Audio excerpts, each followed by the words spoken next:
Hola, buenos días por la mañana o en la tarde o en la nochecita, a la hora que ustedes vean este video, que tiene que ver, si ustedes y yo estuviéramos en una clase presencial, sería analizar la revolución industrial a partir de lo que ustedes sabían, a partir del PDF en donde estaban las 3 lecturas universitarias sobre la revolución industrial, sobre la aparición de la fábrica y sobre el capitalismo industrial. Por otro lado, vieron un pequeño video hecho justo durante la Guerra Fría, en donde, si bien plantea el cambio del campo a la ciudad y los 3 inventos importantes y los efectos, minimizan lo más que se puede los efectos que tenía en la gente esta industrialización.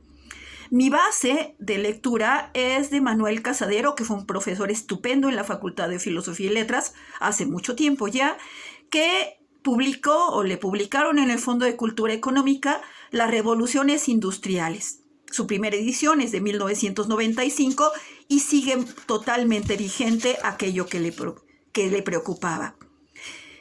La primera revolución industrial entonces la establecemos en 1750 en Inglaterra. Se da la primera revolución industrial de 1750 a 1850, o sea, 100 añitos. Luego la segunda hasta la primera década del siglo XX y luego sigue la tercera. En ella hay una transformación profunda con la producción en la sociedad. Hay una diferente relación con el entorno natural, el sistema económico, la estructura social, las instituciones políticas y también en la ideología. Surge, por tanto, un nuevo mundo. Y este surgimiento es un proceso irreversible a nivel mundial, pero sobre todo en Inglaterra, Francia, Alemania y hoy lo que es Estados Unidos. El cambio también se modificó, el del sistema económico mundial. Tuvo un alcance planetario. En Inglaterra, el territorio fue insuficiente para hacer frente a las necesidades que se estaban generando y la respuesta, por lo tanto, fue viendo hacia el exterior, las colonias que estaban estableciendo.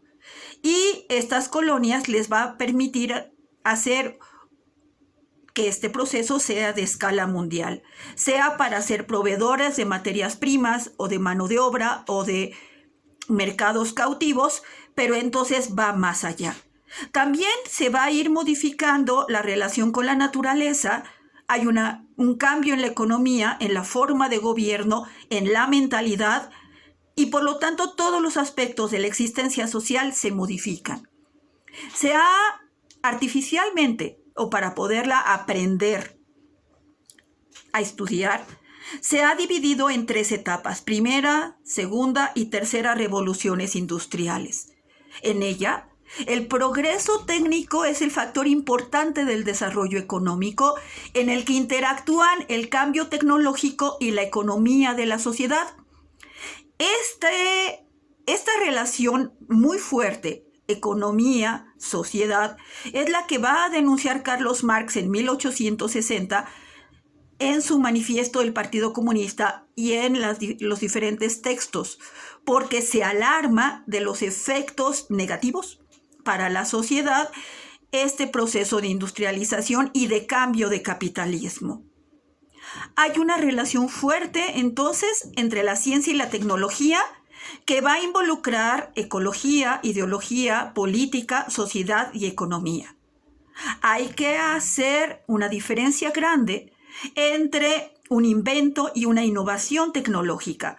Pues un invento, en una noche de insomnio se me puede ocurrir algo y decir, ¿qué creen? Ya inventé algo, ya tengo un invento, lo patento y pues bien, gracias, no pasa nada. En cambio, una innovación tecnológica es un reordenamiento de los procesos productivos. Entonces tiene un impacto mayor. Una innovación tecnológica en la primera revolución industrial la implica la máquina de vapor. Inglaterra, desde finales del siglo XVII, está dentro de una fase de crisis en su entorno natural. Previo a la industrialización, los ingleses consumían grandes cantidades de madera como combustible y eso estaba generando una deforestación, poniendo en peligro la industria del vidrio, de la metalurgia y sobre todo de la construcción naval.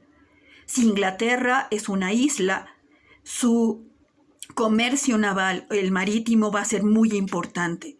Entonces, a mediados del siglo XVIII, ya importaban madera de Escandinavia y entonces era urgente que sustituyeran la madera por carbón mineral.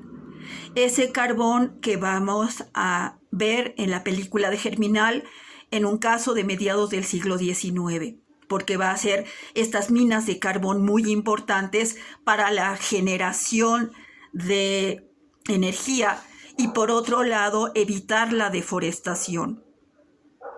También la demanda de hierro va a afectar el entorno y por eso fue necesario que se optara por el carbón mineral. El hierro se usaba para la fusión del hierro. El carbón se usaba para la fusión de hierro. Esto mejoró la fabricación de las máquinas de vapor. La metalurgia, sea carbón o sea minas, se va a desarrollar de una manera importante a partir de la primera revolución industrial. En 1790, el carbón mineral dominaba la industria del hierro y esto permitió liberar el uso de la madera y evitar la mayor deforestación. Este mineral, además, permitió la producción de hierro y, por lo tanto, posibilitó la fabricación de máquinas, herramientas, pues antes se usaba el latón y ahora se va a optar por el hierro y el acero.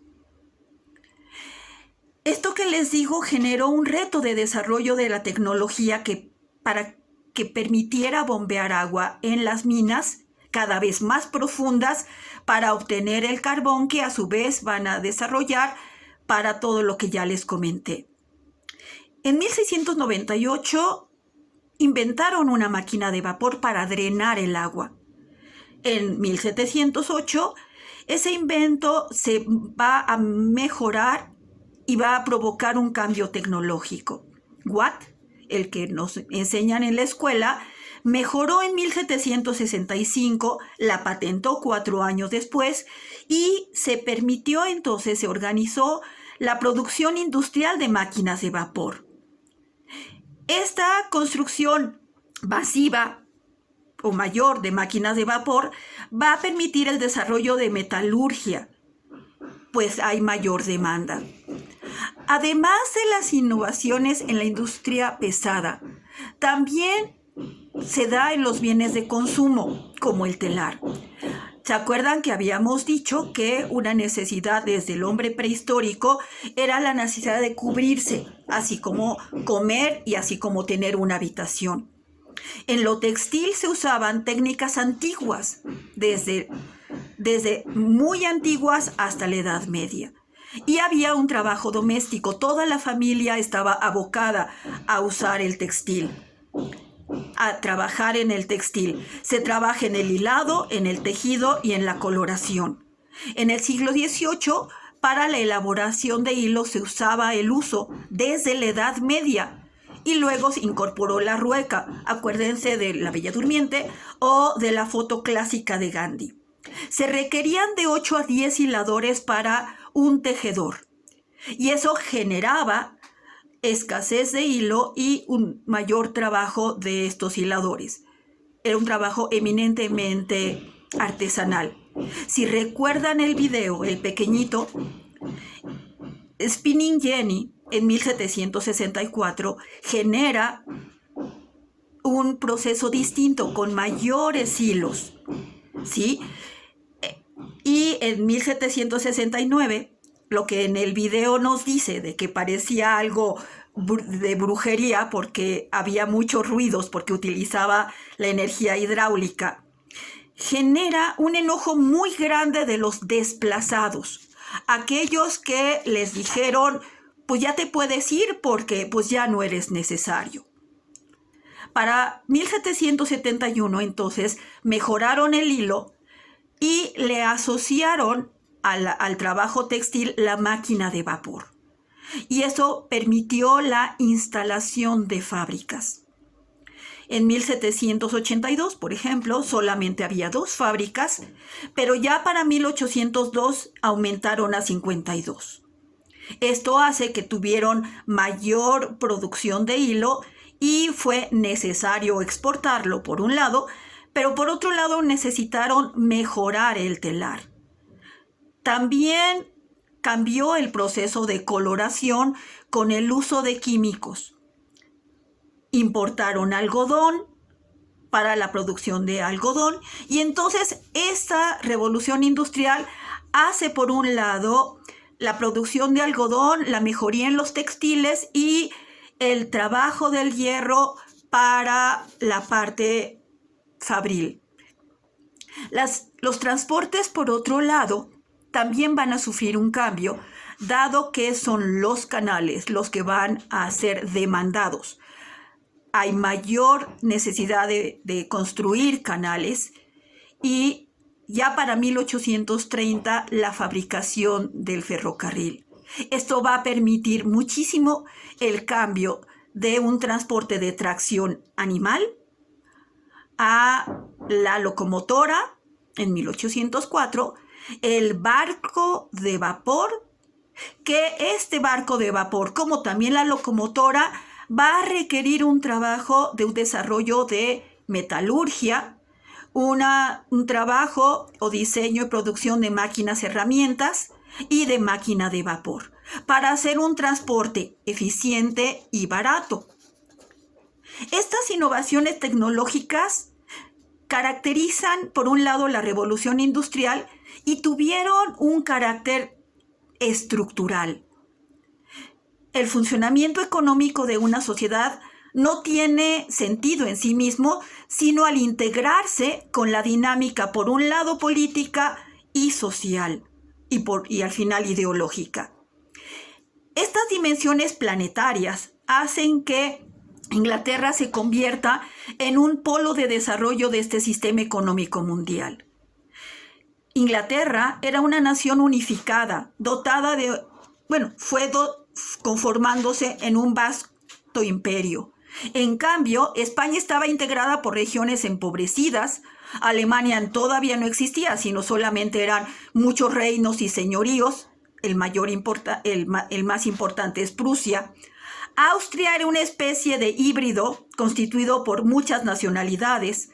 Portugal era semejante a España, pero en escala pequeña. Italia estaba integrada como Alemania, como pequeños estados soberanos. Holanda era rica, pero era muy pequeña. Francia era la que podía rivalizar, pero para el siglo XVIII tenía un gobierno autocrático, inepto, que lo hacía complicado. O sea, siempre las relaciones franco-inglesas, desde el Renacimiento, han sido complicadas. Un factor importante es la inversión. En Inglaterra fue necesario invertir en algodón, lana, hierro, canales, ferrocarriles y navegación. Y para ello la banca fue muy lenta en participar, pero entonces quienes van a participar son inversionistas. Para este proceso es necesario que la idea de acumulación de riqueza no sea solamente tengo mucho dinero y ya soy muy rico, sino que esta acumulación de riqueza hace que estos empresarios se asocien con inventores, que conozcan otras sociedades mercantiles o empresariales, que van a ser los que van a canalizar la inversión a estos sectores modernos como ferrocarriles, como fábricas, como tecnología. Hacen consorcios que les interesa captar habilidad técnica o capital o conocimiento de mercado. O sea, no es solamente jeje, yo soy rico y con eso ya ya resultó todo, sino que necesito asociarme, ¿sí?, o estar unido a personas con habilidad técnica, con capital, conocimiento de mercado. En Inglaterra, desde el siglo XIV se establecieron actividades industriales en pequeña escala que generaban fuentes de trabajo y de riqueza. Además, por otro lado, hubo una crisis tremenda. Esta crisis agrícola generada por la peste hizo que los señores feudales ya no fuera la relación siervo-señor feudal, sino que el señor feudal rentaba a corto plazo sus tierras. Esto hace el derrumbe del feudalismo más de manera temprana que en Europa continental, y ya no hay siervos sino mano de obra, o sea, yo te contrato, yo te pago. Desde la Edad Media, Inglaterra era productor de lana y tenía un comercio muy fuerte con Flandes. Ya al presentarse la reforma, Inglaterra se va a sentir que abrazar la reforma es sentirse nacionalista, sentirse inglés. Y entonces esto cambia esta relación. Curiosamente se ha analizado que los que se van a separar del control o este proceso concéntrico de la Iglesia romana van a ser los que están en las afueras: Suecia, Dinamarca, Suiza, Inglaterra con Enrique VIII. Y esto generó una transformación en la nación, pues los protestantes tienen aspectos económicos diferentes a los europeos, a los españoles. Al reorientar a querer desarrollar la parte económica, los que adquieren y aumentan sus riquezas son esas personas que participan en la transformación. Políticamente desean participar en el Parlamento para que se oigan y se transforme y se dé hacia toda la población y a este nuevo tipo de población que serían los inversionistas o los burgueses, si quieren, y los obreros. E ideológicamente entonces van a transformarse. Se separa, y el producto de las propiedades eclesiásticas, que ya va a ser integrado a Inglaterra, pues necesariamente desean que se genere riqueza, y entonces van a defender el protestantismo. Y curiosamente se da un sentimiento anti-extranjero, pensando en que el Papa romano está en Italia y no es inglés. En cambio, la Iglesia anglicana es muy inglesa, entonces es como si yo soy nacionalista, yo debo abrazar la Iglesia anglicana y no estar pro Iglesia romana. Hay un sentimiento en ese sentido de anti-extranjero. La prosperidad económica inglesa se va a ver como la verificación del mensaje divino. Entonces, el mensaje calvinista, en el sentido de la predestinación a la gracia y la salvación eterna, que se revela en este mundo a través del éxito y la buena marcha de las empresas, va a ser abrazado. Y entonces el calvinista, el protestante, el empresario, el que tiene éxito económico, se van a hacer un todo. Políticamente, Inglaterra no tiene ya en este momento un poder absoluto del rey. No hay absolutismo. Las clases y los sectores sociales piensan y trabajan para que el Parlamento sea un instrumento de lucha y un logro de sus necesidades y la transformación, ya no en la calle, sino en el Parlamento, y eso reduce mucho el poder absoluto, que sí lo tenían reinos como en España o en Francia. Mientras la monarquía absoluta estaba en Francia, en Inglaterra el trabajo del Parlamento reduce el poder absoluto del rey, pero hace una representatividad de estos nuevos sectores dentro del Parlamento y por lo tanto tienen voz y voto en la vida política. Para 1640 entonces desaparece lo medieval, ya queda liquidado, y también queda liquidado el poder absoluto de los Tudor. Es en el Parlamento que se establece la ley de navegación. Pretenden un control marítimo inglés que va a atacar a Holanda, por ejemplo. Hay un cambio en la industria, hay un cambio en el comercio, hay un fortalecimiento de este comercio inglés en el mundo, sobre todo de Europa hacia América o de Europa hacia Asia, y termina el monopolio del gobierno en todos los procesos administrativos de Inglaterra. El nacionalismo inglés contra el poderío francés, por otro lado, se va a manifestar y aumenta la presencia en lo que hoy es Norteamérica, en la India, en Canadá. Tienen injerencia desde Canadá hasta el Golfo de México. Hay un cambio en la agricultura, consolidando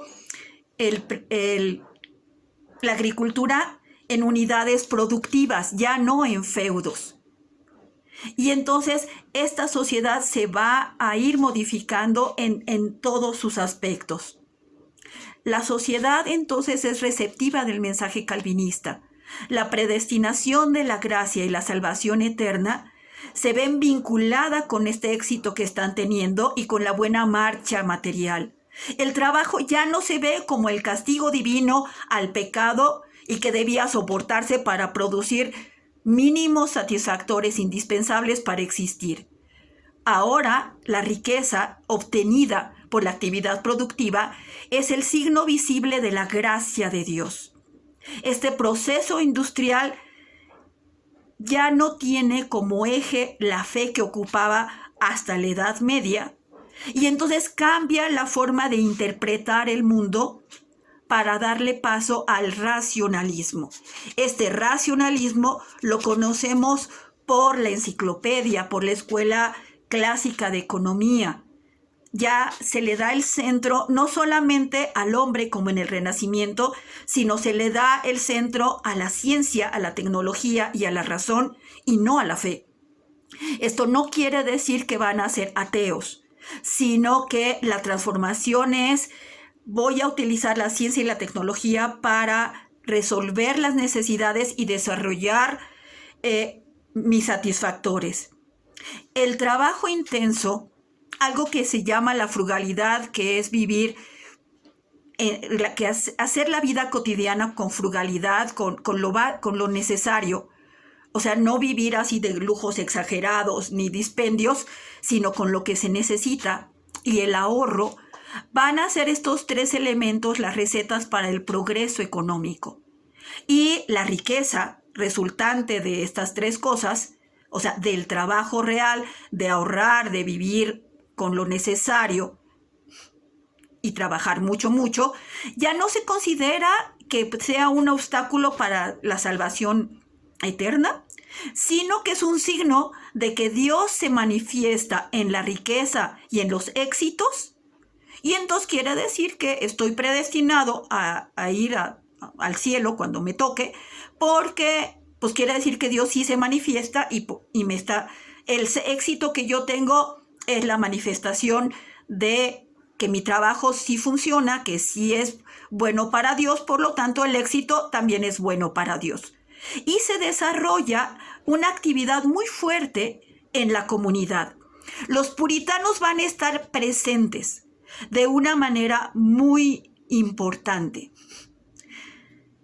De 1792 a 1852, en esta primera fase de la Revolución Industrial, entonces se transformó la estructura política inglesa por una nueva correlación de fuerzas económicas y sociales. Piensen que se aparecen los burgueses hace rato y ahorita están los proletarios y están los inversionistas, ¿no? Y todos ellos son, pues, súbditos ingleses. Hay una confrontación franco-inglesa hasta que es derrotado Napoleón en 1815, pero que en esta confrontación algo que provocó un miedo muy grande en Inglaterra, y no solamente en Inglaterra, sino en España, tal vez en América, fue el desarrollo y la divulgación, por un lado, de las ideas de la Ilustración, pero sobre todo de ya no tener ataduras y ser ciudadanos de a de veras. O sea, el yo conformarme como ser ciudadano y no siervo políticamente va a generar un gran miedo. Tanto miedo que hay en Inglaterra la proscripción de los sindicatos. Si ustedes se acuerdan del video pequeñito de Revolución Industrial, el muchacho dice: claro, esa huelga fue reprimida, como siempre se suele haber. Hay una represión de la manifestación de trabajadores.